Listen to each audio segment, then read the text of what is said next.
All right, so this is just a small PA analysis, right, of the price action on the 1st of May, right? What happened? Of course, it's a new month as well. Um, you guys already know the strategy which I've taught you guys, right?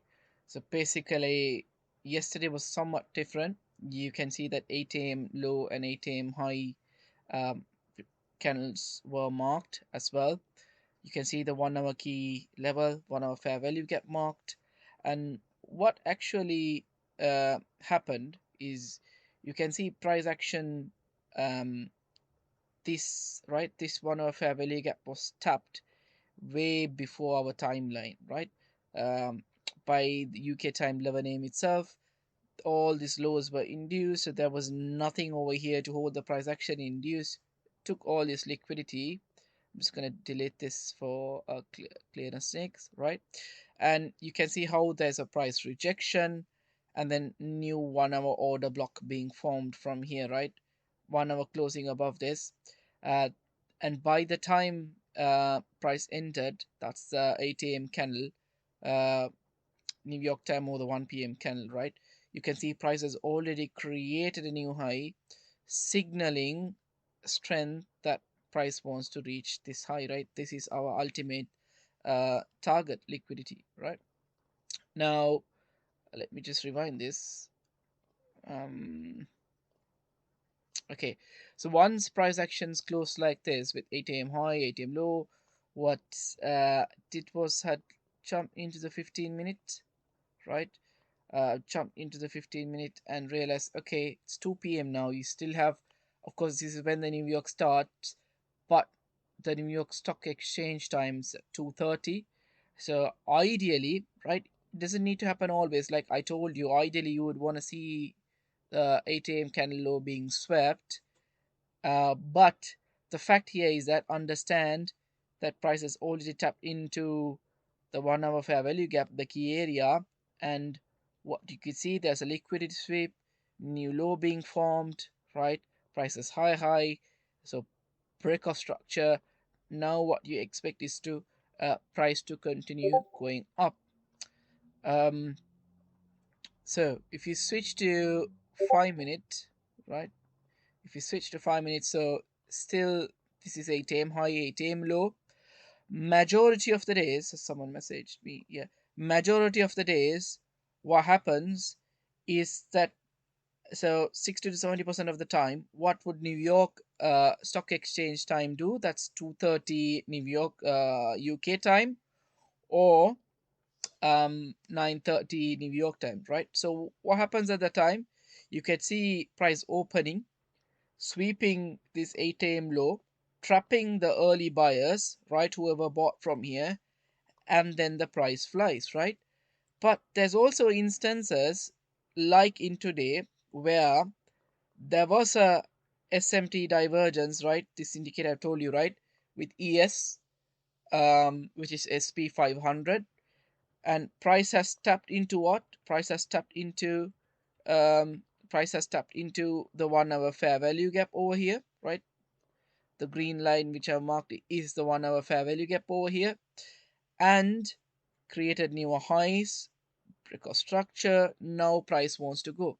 So if we want to see price going up, what we want to see is price respecting, especially this low, right? And you can see how structures formed, inversing this 5 minute fair value gap. Um, and that's when you sort of get, okay, somewhat of confirmation price wants to go up. But I haven't still triggered this yet, right? I haven't pulled my trigger yet for some several reasons.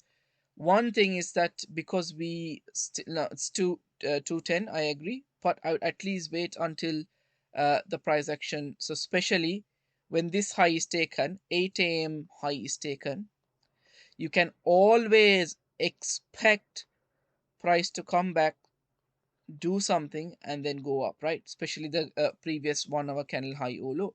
So that's what happens most of the time. So um there are instances where you enter into a trade and then take a loss, so you patiently wait, and then what happens after that is the price just shot up through it, without giving any clear entry whatsoever.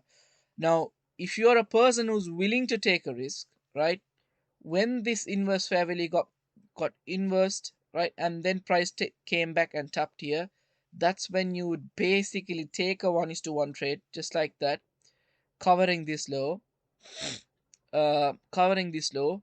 That is, if PA reverses from here to sweep this low and then go up, you would still be safe, right? That's the whole point. You would take a trade if you are taking a trade like that, and then fully close over here once this high is taken. That's if you are taking a trade, right?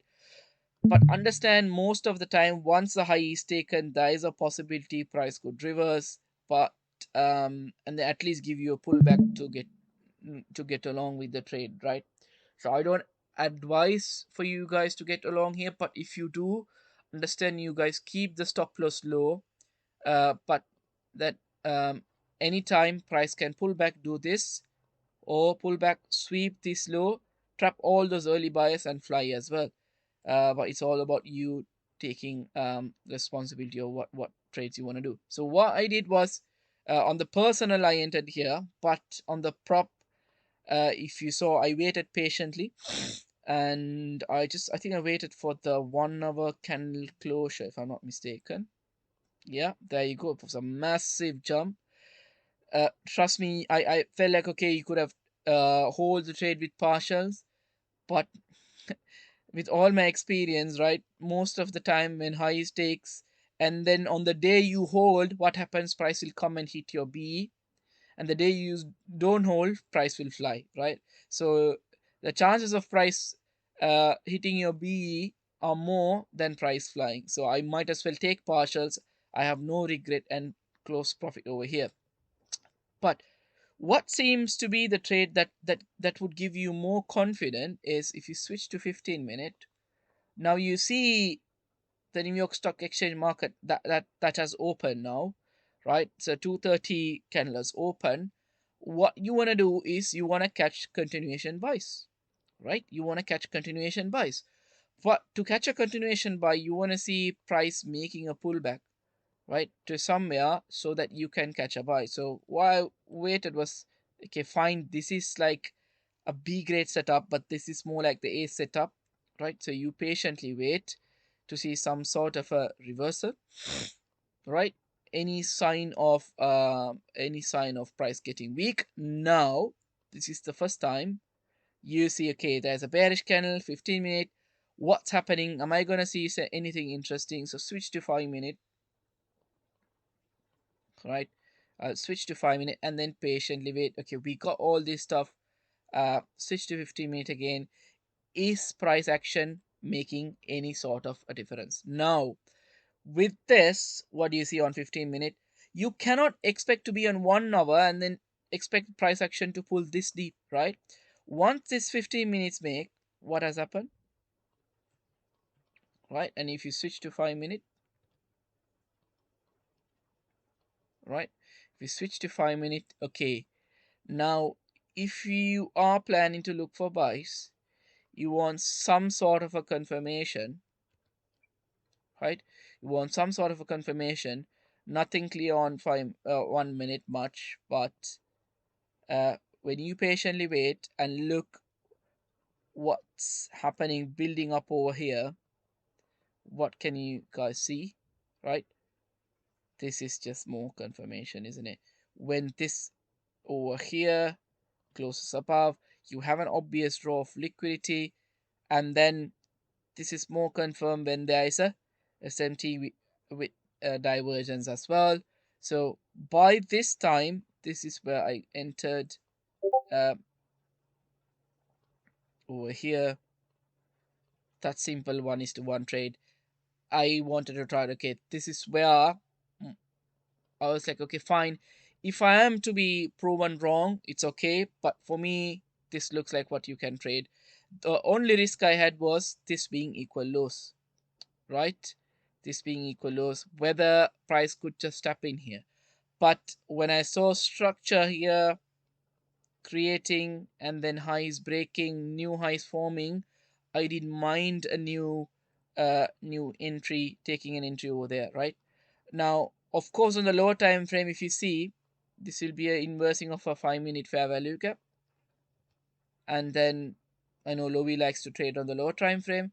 And you can see already on the 1 minute, you've got a beautiful SMP divergence, right? Divergence over here, and then price action inversing these levels.